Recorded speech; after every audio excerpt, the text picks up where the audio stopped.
On the afternoon of June 9, 2017, 26-year-old environmental sciences student Yingying Zhang was traveling on a bus to an off-campus apartment complex in Urbana, Illinois, where she was planning to sign a new lease for an apartment. She was running late and sent a text message to the leasing agent to inform them that she would arrive just after 2 p.m. After riding on one bus, she exited and tried to transfer to another, yet mistakenly waited on the wrong side of the street for boarding and missed it. She walked to the next bus stop a few blocks away at the corner of North Goodwin Avenue, where surveillance showed that a black Saturn Astra passed her by at exactly 2 p.m. It then circled back around and stopped where she was waiting at 2:03 p.m. She spoke to the driver for approximately 1 minute and then got in the car before it drove away.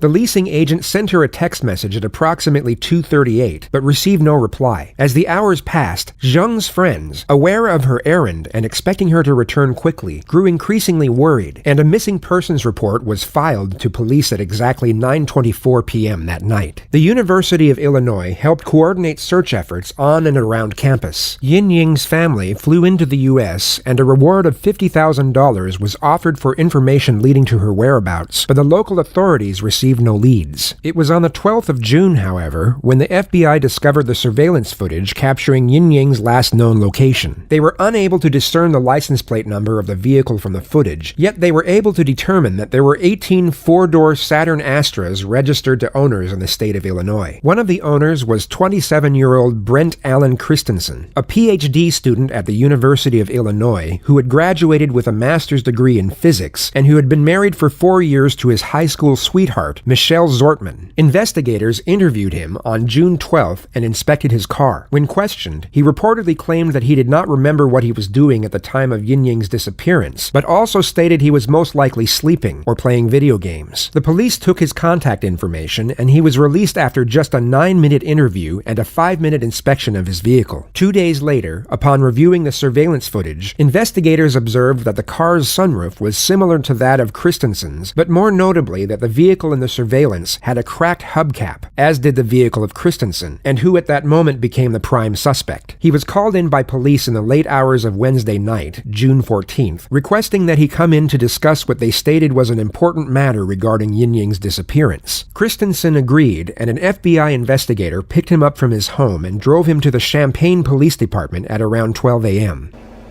24, I'm trying to think. I bet the 24 hours. Yeah, I assume you guys came at midnight, that this is a priority, so I assume that it would get too fast. But yeah. Okay. Wow, this changes it a lot. Like I said, you're home. My name is Anthony Manganero, especially with the FBI. I'm assigned here at Champaign. And then this is Eric? Yeah, Detective Eric Stuyvesant. Detective with University Police, okay. We are investigating the disappearance of Ms. Yingying. Because we are in my offices and it's late at night, I'm going to read you your advice of rights, okay? Again, this is a voluntary interview, so at any time you're done, we'll drive you back home. That's the end of it. So I know that you spoke with my colleague Joel. I've briefly been able to talk to him. We've been kind of running all over the state. So if you can kind of give me a recap of what you told him, I would appreciate it. Our investigation, as I'm sure Joel probably told you, is the disappearance of this woman, this young lady, and the most viable tip that we had referred to a black Saturn Astra. So that's why he came to talk to you the other day. Do you remember what you told him? And I'm not going to hold you to it if there are certain details you forget. So they came... The suspect had just been read his rights and essentially made aware that he is now a suspect, yet instead of confronting the situation and demanding why he is being put in such an uncomfortable position at such a late hour, he calmly accepts and responds in a non-adversarial manner. Imagine yourself in his position. You have nothing to do with this young woman's disappearance, yet you are being hassled and even accused by police in a passive yet blatant fashion. You would most likely demand to know exactly why you were being questioned in such a manner, and exhibit some form of protest or objection at the current circumstances. They were just checking out all of the Saturn Astros in the area. I know it's a pretty rare car, so probably a short list. Yeah. He asked where my wife and I were during, I think it was 2 to 3 on Friday. And I mean, I graduated a couple weeks ago, so I'm looking for jobs right now. So, Okay. I mean, I was either playing video games on my computer or taking an afternoon nap. So, I was unable to produce an alibi. I looked into certain things to try and see if I could get some kind of info for an alibi. I sent some texts around that time, but none exactly between 2 and 3. He stated that he was looking for texts that he may have sent during the time in question for the purpose of producing an alibi. Yet he was clearly unaware that police would later confirm that he was not playing video games at any point during the day in question either. Even when offline, digital forensics are able to uncover the exact time a game was played and how long it was played for, which is far easier to determine on a computer than it is on a video game console like a PlayStation or Xbox. This wouldn't have completely refuted his alibi, as the suspect was smart enough to provide 2 possibilities. The narrative that he could have been sleeping at the time would still have credibility. I let them come in the apartments. They searched for stuff. I let them come in the car. They searched for stuff there. That was pretty much it. Okay. 10 minutes, 15 minutes. Give them my info. What'd you graduate in? Master's in physics. In physics? Yes. Wow, that's way smarter than me. Thanks. And I'm assuming that's over at the U of I there? Yes. Okay. You said your wife was out of town. Yes. The guys mentioned something about Wisconsin. Correct. Is that correct? That's correct. Okay. You guys are originally from there, or is Yes. that okay? Do you know what days she was in Wisconsin? Like late Thursday night, early Friday morning until Sunday evening. You mentioned that you thought you possibly sent text messages between, the hours of 2 or 3, so you weren't able to find any. That's correct. Do you recall any text messages they sent that day, or were there? Oh yeah, there were times? one. I actually left. Well, they didn't look through the phone, but I was showing them texts on my phone. Okay. Like someone sent me a text at like 1:30. I responded at like 3:45 or something Okay. like that. So there are texts around it. Yeah, but maybe not. Not exactly that between specific. 2 and 3, and that's why I think I was probably lying down and sleeping, just because, like, especially now, I'll typically do stuff in the morning, look for jobs, apply to a few, and like, I lie down to sleep, Yeah. wake up, respond. It definitely fits. That Okay. way, so. Was that kind of pattern of kind of looking for jobs, kind of having a little relaxation after graduation, was that typical of the entire week prior? Looking for unfamiliar patterns in both the suspect and the missing person's behavior is routine procedure in a missing persons investigation. The question is posed to the suspect in a delusive manner, as anything he says at this point will not be taken at face value. The investigators will be relying solely on forensics and witness statements to determine any shifts in behavioral patterns during the week in question. Yeah, pretty much. Okay. Yeah. It's, Do you remember specifically if you sent any applications out online, or if you visited any places on Friday. throughout the week? Throughout the week, I haven't had any in-person interviews. I had a phone interview on Thursday, and Anything on Friday? Okay. Do you have any questions for me before?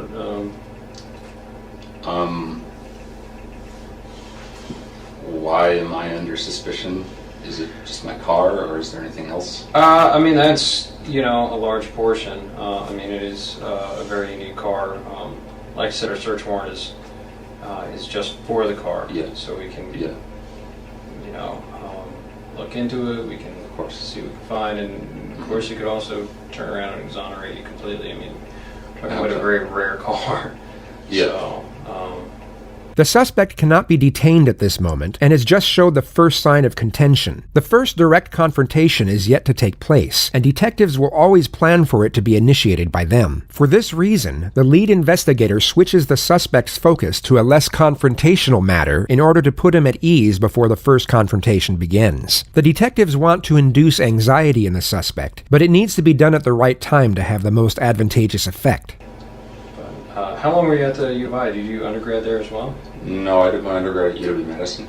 Okay. And I came here in 2013. Okay. I was initially in the PhD program, but decided I didn't want a PhD, so I just kind of left with the master's. Got it. I like the campus. It's all right. Not too bad. It's all right. Did you meet your wife there? Or? No, we actually grew up in the same hometown. Didn't really know each other until end of high school. So we both moved to Madison when I went to undergrad and then moved here. Cool. Do you have any questions, Eric? Yeah, when we were talking about Friday, the day in question on the night, can you remember, you said you played video games all day on Friday? Yeah. Is it just between the time period that he's asking about, or just literally all day? Literally all day. At the moment, not really hanging out with too many people or talking to too many people. My wife and the girl I talked to, she was busy, my wife was out of town, so it's like, well, I'm alone today. So, yeah, it's just You kind didn't of go cruising campus or anything? I did on Saturday, but I mean, getting a little stir crazy, just decided to go out for a drive on Saturday, but... Did you go out to eat or anything? Go any places? No, I didn't go out to eat. Whenever two investigators are conducting an interrogation, they will always decide which one of them will be initiating the confrontation beforehand. Experienced investigators are often familiar enough with nonverbal cues that even a slight pause or look will be enough to signal the start of the encounter.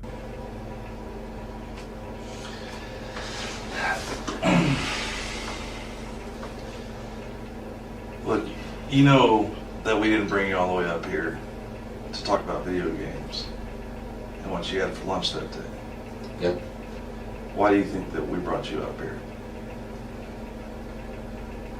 Because the car I own was seen picking up a girl that's missing. The confrontation is initiated in the form of a question, and the suspect is put on the spot. Instead of responding to the confrontation with a confrontation of his own, which is a common reaction for a truthful subject, he tries to give a justifiable reason as to why he is being questioned without acknowledging the severity of that same element. He's trying to avoid the confrontation. Yeah. So who was driving that car other than you on Friday night? On Friday the 9th.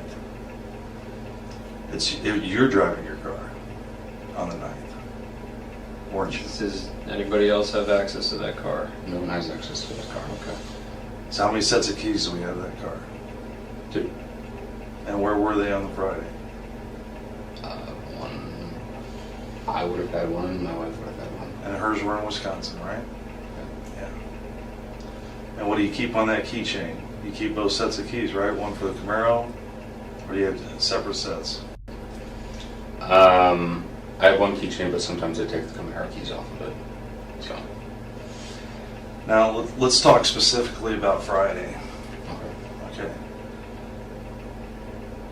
You went to school for how long at the U of I? Since 2013. Since 2013. Yeah, so you're very familiar with our campus. Not really. I never really talked to anyone. So you're kind of a loner? Yeah.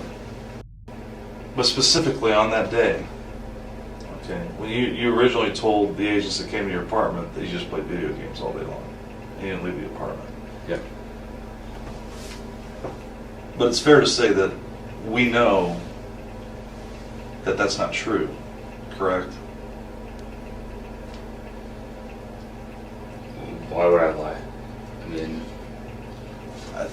there's some misunderstanding why we're here. Because like I said, we're not just looking for a needle in a haystack.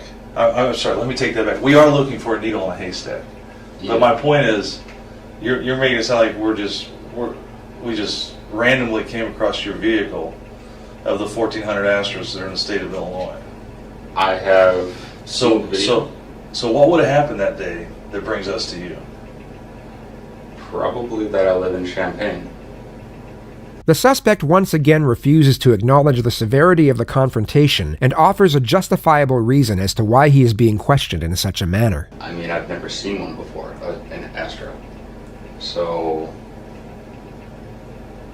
Okay. No, well,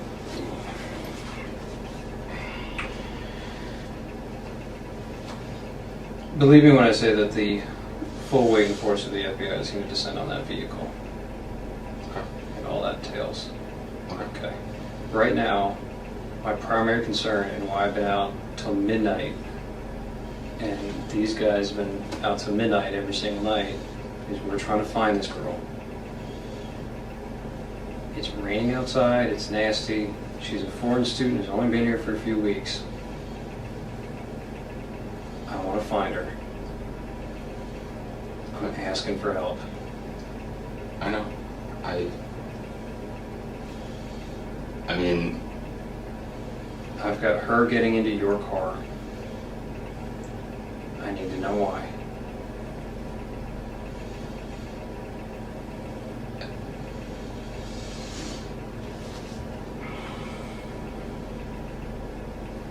there's Brent, I need to know why she's getting into your car, and I need to know where she went.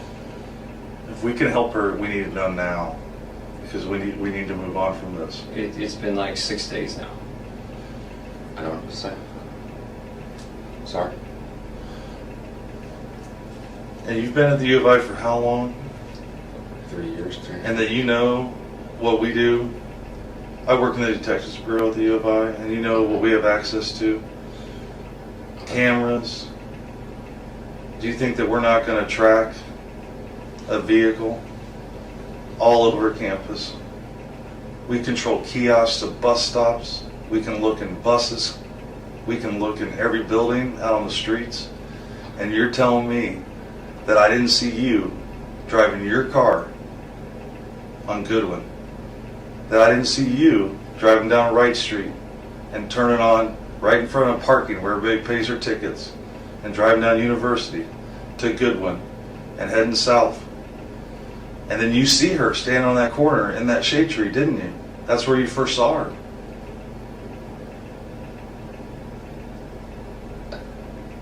And then you turned on Clark. And we still have cameras. I've seen the videos. I didn't see me. You've seen what we've allowed you to see. Can I see this stuff that you're talking about? Do you think that we brought you up here to show you video? We want to understand why you did it. Yeah. We want to understand why you stopped her to pick her up. Was it to give her a ride? Are you afraid to tell us that you gave her a ride? Maybe you wanted to make a couple bucks as an Uber driver, and she told you I had to go sign a lease at One North, and you're like, oh, I know where that's at. I'll drop you off. If you're afraid to tell us that you gave her a ride someplace, we can work with you there. A familiar technique that has no official name but is widely recognized and routinely put into practice. The detective is essentially trying to get one foot in the door by aiming for a lower level of initial admittance. He is aware the suspect is unlikely to provide an outright confession, but more likely to at least acknowledge that he was driving the car that picked up the victim, and even more likely to do so when afforded an exit strategy. He is also given a justification as to why he has been reluctant to divulge this information up to this point. You will now see the suspect start to physically shake as his mind races back and forth as to whether to take the bait or not. But I know that you picked her up. I know you did. I saw you in your shirt, arms fully extended.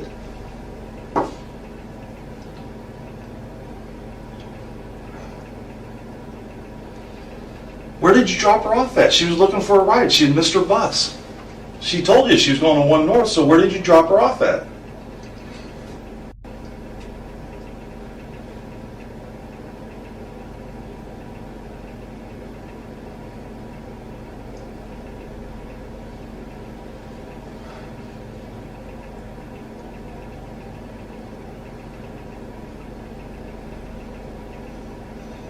Maybe I'm getting my days mixed up then. Okay. I thought I drove around on Saturday. I did pick a girl up. I don't remember where. Okay. I saw her picture. I don't think it was her, though. Do you remember the girl's name that you picked up? No, she was talking very broken English. Okay. Tell us about what happened. What time of day was that? Early afternoon. I don't really remember. Okay. I was just driving around. I saw a girl, and she was very distressed. Okay. So I stopped my car and looked at her. I Okay. asked her if she needed help. I talked to her for a little bit. Not much. I gave her a short ride, a couple blocks. Okay. She freaked out and got out. Okay. That's all it was. Was this when you got on the north side of the railroad tracks on Goodwin? When you went across University and you drove on north? Did you let her out by the hospital or by the railroad tracks? Or where did you let her out at? I don't really remember specifics. Was it close to where you picked her up? Yeah, it was relatively close. It was in a residential area. Okay. So I'd never really been over there before. I had no reason to. Okay.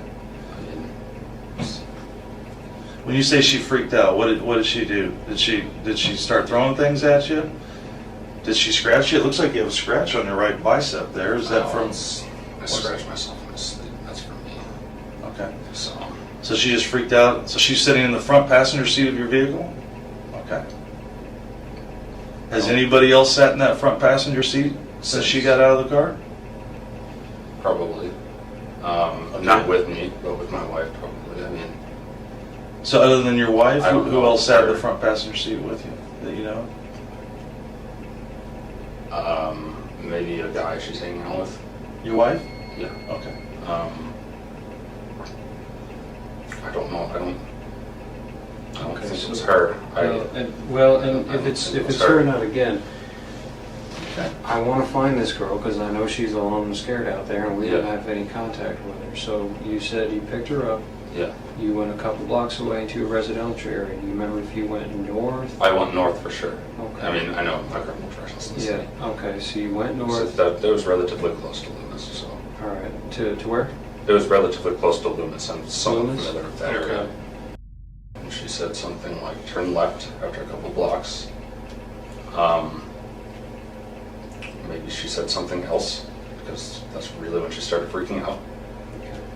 And she wanted to get out of the car, get out, try pulling the door. It's locked because the car auto locks. Mm-hmm. I unlocked, she got out. That was it. Where were the streets at? Do you remember? No, I don't remember. Do you remember what she was wearing? No, I don't. What was her ethnicity? You said she had trouble speaking English. What was She her- was Asian. She was Asian. She was Asian. Okay. What do you think? How old do you think she was? Do you think she was a grad student, undergrad? Was she my somebody? guess was about 20. Okay. My guess was about 20. Her hair length-ish, here. I have trouble telling Asian people apart from one another. Sorry. Well, you would remember No, this that's- very specific though, because when you pulled up to her, you rolled your window down, and she leaned into your car, so you were looking right at her face. And what did she have on her face? What did she have on her head? You were looking right at her. You don't remember? things like that. No, I mean, even so, I taught many semesters here, and a lot of the students were Asian. Okay. Was she wearing glasses? Did she have a ball cap on? The detectives continue to inquire over the missing person's appearance in the hopes that the suspect will give them an accurate response. If they can ascertain that the suspect's memory is clear enough to accurately recollect what clothing an individual was wearing at a particular time, it will enable them to cut through claims of a poor memory when inquiring into separate matters that occurred during that same time period. If the suspect is guilty, it would be in his best interest to continue to assert that he can't remember. He has already stated that she was Asian and had poor English, yet these general details are far easier to remember than particulars, such as specific articles of clothing, which detectives are now trying to trap him with. She might have been wearing glasses. I don't remember that. So What did she tell you whenever you rolled down the window and you were chatting with her? You said she looked distressed. That's when I stopped. Do you remember specifically what Again, I thought it was she said to you? I asked her if something was wrong.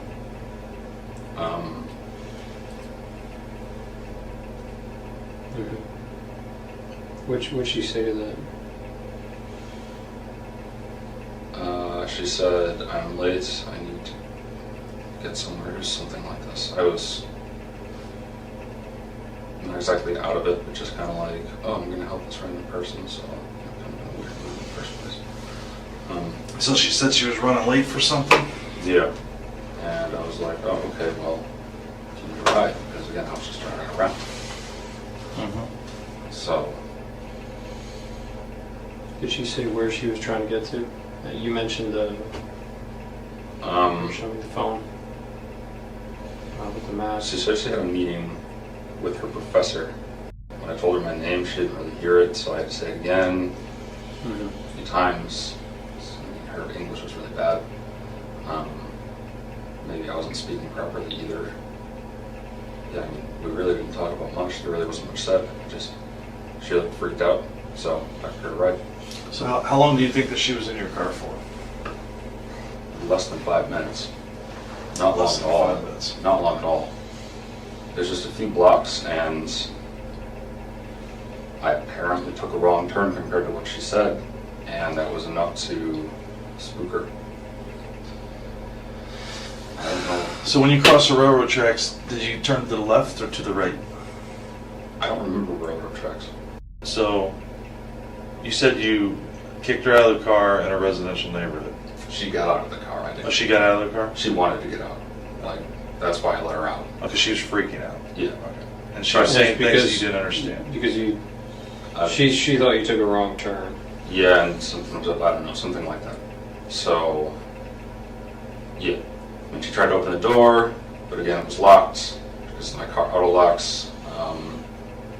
Obviously wanted to get out. I'm not going to keep someone I barely know in my car who just want to be in there.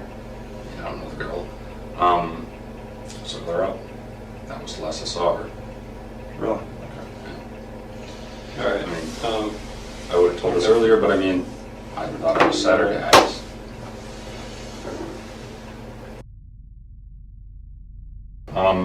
Again, I was driving around a decent amount beforehand. I don't remember exactly what I did beforehand.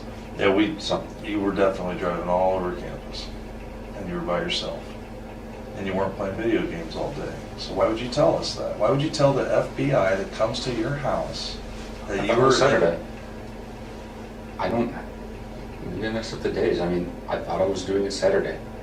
So what did you think that those two agents were at your house talking to you about when they came over? Friday. That's why. I mean, Friday is a day, or Friday, or they're there to ask you if you picked up an Asian female and gave her a ride.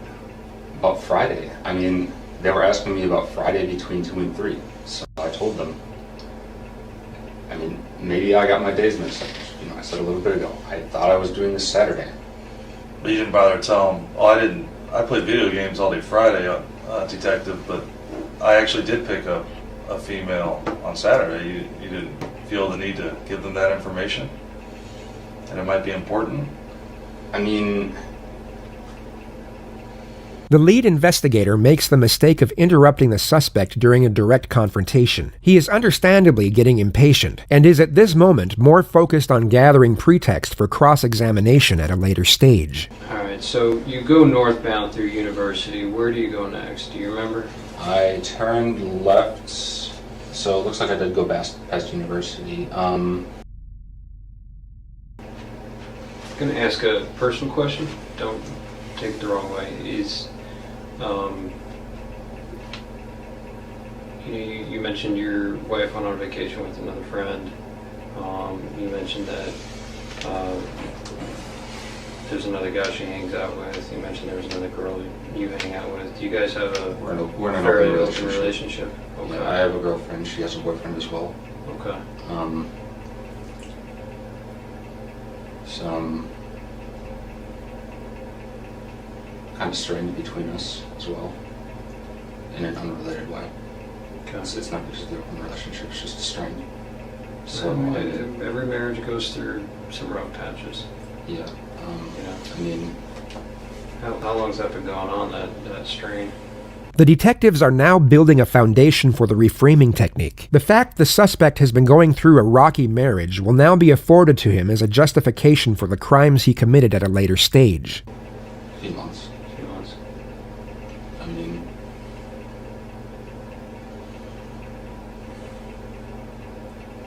yeah, I mean, I didn't tell her that I did this because I was scared that, I mean, oh great, now this is happening. I didn't tell her. Did she go to Wisconsin with a boy or another girlfriend? Guy. How'd that make you feel when she went away for the weekend, this long weekend with that guy? Lonely. Yeah. And it's okay. Those are normal human feelings. Yeah. Did you feel hurt? Well, yeah, but, I mean, she's been seeing stuff for a while. But still, she's your wife, and it's tough. You know, even if you're in an open relationship like that, where it's tough to see somebody you care about, that you love, to go someplace else with somebody else and not include you. Yeah. And I get that, man. Is that why you were driving around campus all day, pretty much all day long on Friday? Because you missed her? Just trying to clear my head. Yeah, more or less. That's understandable. I was stir crazy, I was lonely. Yeah, I thought it was Saturday. So, Did you talk to any other girls that day? no. Did you talk to any other girls on Saturday? Or did you stay home Saturday? No. Once again, days mixed up. Okay. Yeah, But I'm not trying to when trip I you up was- on the days. When I was driving, I'll put it in a clear way then. When I was driving around, she was the only person I talked to. Okay. Okay, fair enough. Do you remember what time you started driving around campus that day? The suspect was driving around for over 2 hours before he picked up the victim, which was used to assert the argument that he was premeditating an abduction. Do you remember driving off campus into Urbana? Into a residential neighborhood in Urbana? In Urbana? If I did, it wasn't that far. Were you in Orchard Downs? Orchard Downs. Where all of our married student housing is? There's a large Asian community that lives out there. Are you driving around Orchard I Downs? did go to Orchard Downs for a little bit, but there was construction, so I turned back. This was used to assert the argument that not only was the abduction premeditated, but he was specifically targeting a female of Asian ethnicity. So you were cruising around campus a bit, trying to clear your head. Yeah. Your wife was up in Wisconsin with her boyfriend. While you were cruising around, you saw Miss Yingying. She appeared very distressed. Okay. Is that correct? If it was her, yeah. I mean, again, I don't... If I recognized her, I would have told the agents that came on Monday or Tuesday, whenever it was, that it was her. Okay. Like, because I knew she was missing. I picked up an Asian girl. I thought she was about 20. When she said she was distressed, or you said that she looked distressed, what did she say to you when you rolled your window down and talked to her? She said she was late for something. Other than that, did she tell you what it was? She Or said where she it was had a at? meeting with her professor. Again, my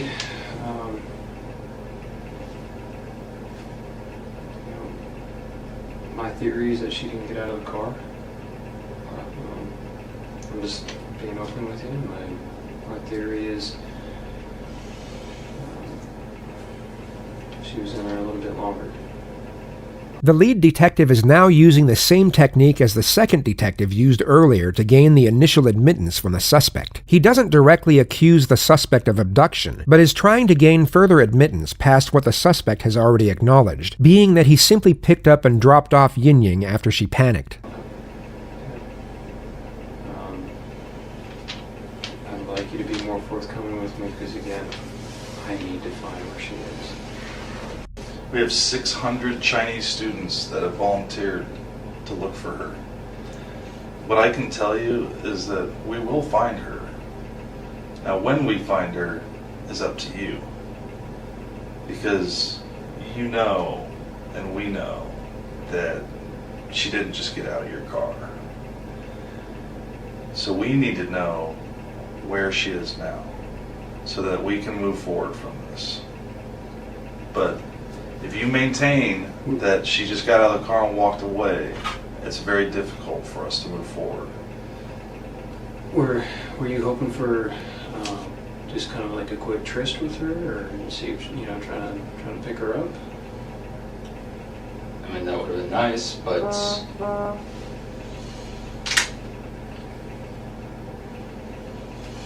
Do you have, I'm going to ask you a weird question, and a lot of us have fetishes. How would you describe your relationship with your wife? Are you guys into certain things? Do you like porn? Do you like...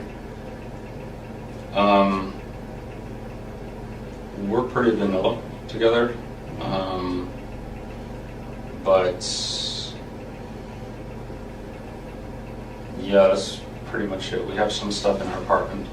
I mean, do you have like certain types of people that you have fantasies about that you might want to hook up with? Not particularly, no. Well, I'm gonna step out for a second. Okay. Okay. I mean, have you ever like... you do realize like everything you tell us, we fact check regardless of what you tell us. So, Yeah, I know. like stuff like YouTube videos that you've seen Okay. regarding Asian women. Do you like videos of Asian women? Like Korean women? Like K-pop songs and stuff. I mean, Maybe. I like all types of women. Okay. And that's the truth. So I don't have an Asian fetish. But something drew your eye to her because Distressed. you were cruising all over, and if she was truly distressed, I mean, there was an e-phone stand right behind her. She could have pushed that button and got help.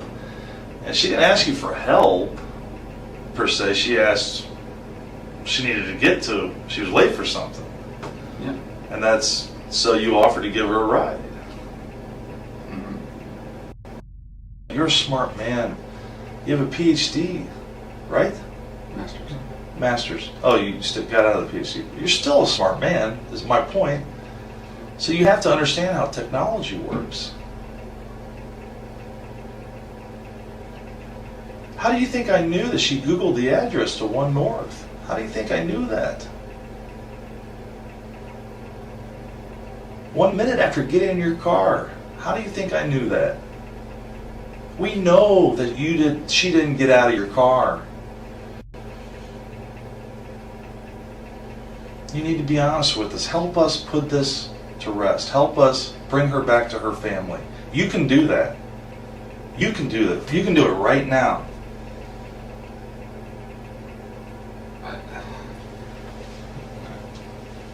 I understand if you've had dark thoughts. I understand if you've been depressed. I understand if you've been drinking too much at times.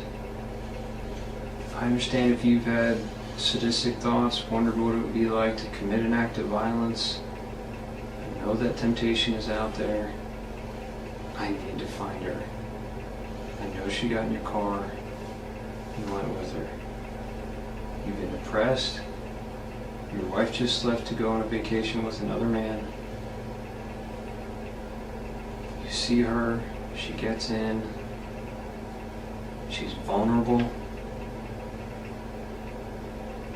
Let me find her. I think I've told you. Okay, so did she get back in your car then? No. Did you get out of the car and follow her? No. Definitely not. I didn't get on my car a single time. Why not? Was it because of the kind of neighborhood you were in? I don't know anything about that neighborhood. So. Did she run away from you? Did she stand there? No, she stood there, looked at her phone, and I drove away. Were you attracted to her at all? Reasonable amount. I mean, she's a good-looking girl. Did the thought cross your mind? Yeah, the thought crossed my mind, but it probably happened with anyone. I mean, maybe she's into that, is my point. And I'm not judging you. If she got in your car and she wanted to go to another location, you guys have some fun, roll around, have sex, consensual sex. Something happens. You panic. Is that a possibility? You sure? Yeah, I'm sure. So you're telling me you never had sex with her? I never had sex with her. Never penetrated her with your fingers? Any parts of her body? With No. your penis? No. With your fingers? No. Never had sex. Did you kiss her? No.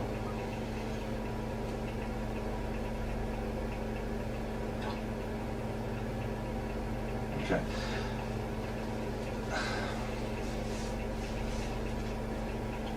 Are you afraid to tell me if you did?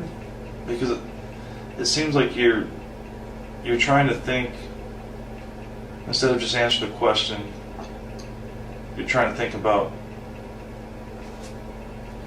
3 steps forward, Well, like where I'm going with it. And I think I've demonstrated enough, I've shared enough with you that you know that I know that you didn't drop her off in that neighborhood. You know that we can follow her phone. okay. So where did you drop her off at? Where'd you take her, Brent? The suspect maintained his innocence and was released without charge, but was immediately placed under surveillance at the completion of this interrogation. 4 days later, the FBI reached out to his girlfriend, Tara Bullis, who agreed to wear a listening device and attempt to get him to open up about Yingying's disappearance and his potential involvement. This arranged strategy turned out to be a total success, and Brendt Christensen was arrested on June 30th, exactly 2 weeks after his interrogation. An FBI agent testified that Brendt Christensen's girlfriend became a key part of the case when she agreed to record conversations she had with him in the weeks following Yingying Zhang's disappearance. A total of 9 recordings came from that. At first, he denied guilt and told her everything would be okay. But then on June 29th, after a night of drinking, he described killing Zhang in detail. Investigators say the final recordings were made the day of a memorial walk and concert for the missing Yingying Zhang, an event that Christensen actually attended with his then-girlfriend. What he didn't know is that girlfriend was wearing an FBI recording device. On the walk home, the two began to talk about the crime. "I cut her clothes off and just started doing stuff to her," he said. Earlier in the conversation, he said, "She was resilient. I tried to choke her to death, but she didn't. I choked her for what must have been 10 minutes. Then I released her breath. I couldn't believe she was still alive." Christensen said he hit Zhang in the head with a bat and stabbed her, and she was still alive, so he decapitated her. Prosecutors say the recordings show that Christensen bragged about killing 12 other people, but they have no other evidence of more victims. Yingying is the only person that has produced evidence that leads back to me. Number 13, he said. "I've been at this since I was 19. He told his girlfriend he had been wanting to talk to someone about it and he wanted to kill more people. "I still want to do it," he said. "It's my legacy." And as if this has not been hard enough for Zhang's family, some of them were in the courtroom today. Zhang's father kept his eyes closed during that recording. Christensen was mostly expressionless. His defense team has tried to paint him as a man with mental health and substance abuse issues who does not deserve the death penalty. The trial continues next week. It's a step toward justice for Yingying Zhang. The man who kidnapped and killed her is guilty. Good evening, I'm Paul Cicchini. And I'm Jennifer Roscoe. A jury took less than 2 hours to convict Brendt Christensen of abducting and killing Zhang and lying to the FBI about it. She was last seen June 9th, 2017, getting into his black Saturn Astra on the U of I campus. Christensen faces either life in prison or the death penalty. Brendt Christensen, the convicted killer of Chinese scholar Yingying Zhang, will spend the rest of his life in prison because a federal jury couldn't decide if he should be sentenced to die. The judge certainly didn't mince words in his final statements. CBS 2's Tara Molina is live in the newsroom with more on that decision tonight. Tara. Erica and Brad, this is the same jury that found Christensen guilty of kidnapping and killing Zhang. They couldn't come to a unanimous decision on the death penalty, and the judge certainly didn't mince his words. In his final statements to Christensen, he said, quote, "The mercy extended to you by this jury is a testament to their humanity, not your character." Brendt Christensen is currently serving his sentence at the maximum security Statesville Correctional Center in Illinois. Despite the FBI recordings, he maintains his innocence to this day. The body of Yingying Zhang is yet to be recovered.